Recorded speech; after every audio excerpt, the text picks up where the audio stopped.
Have you ever wondered why, even when surrounded by people, you still feel alone? It's as if you speak, but no one listens.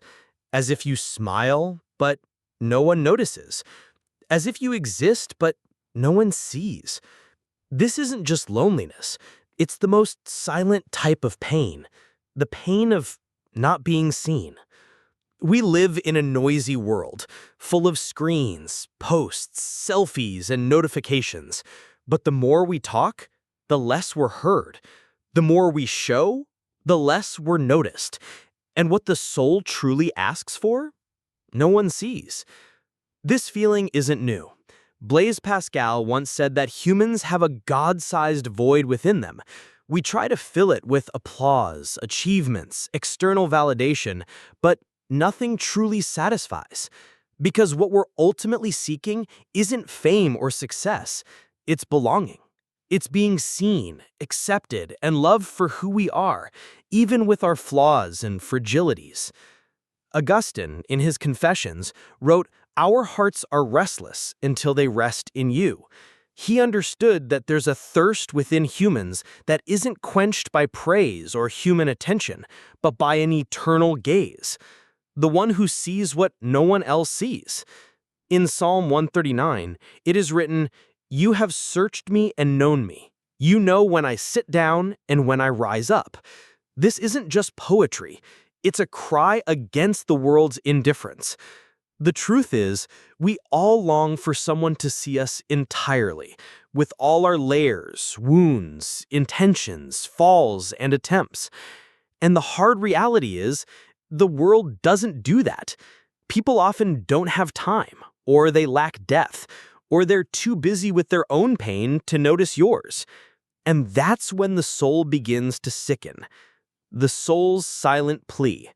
We start to adapt, to create masks, to perform what we think will be applauded, to set aside parts of ourselves that seem too invisible to matter. But the soul never forgets what it needs.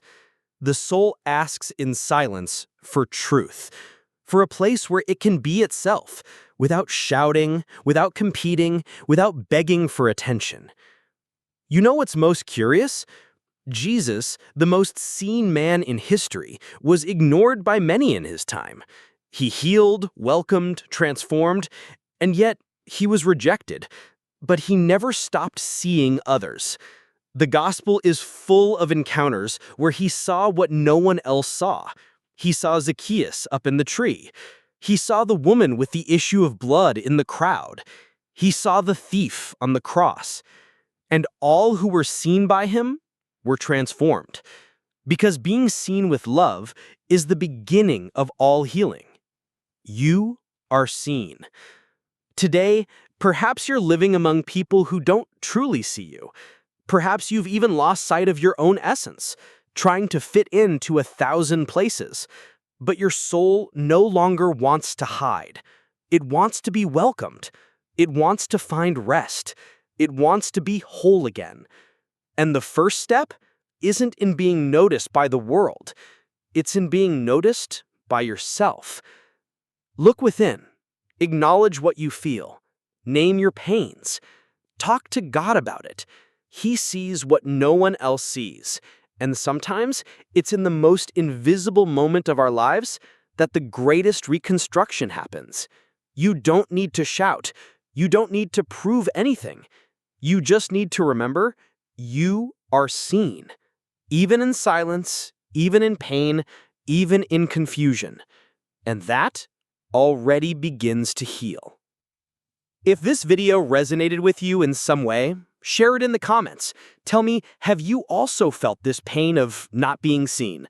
And if you want more reflections like this, subscribe to the channel.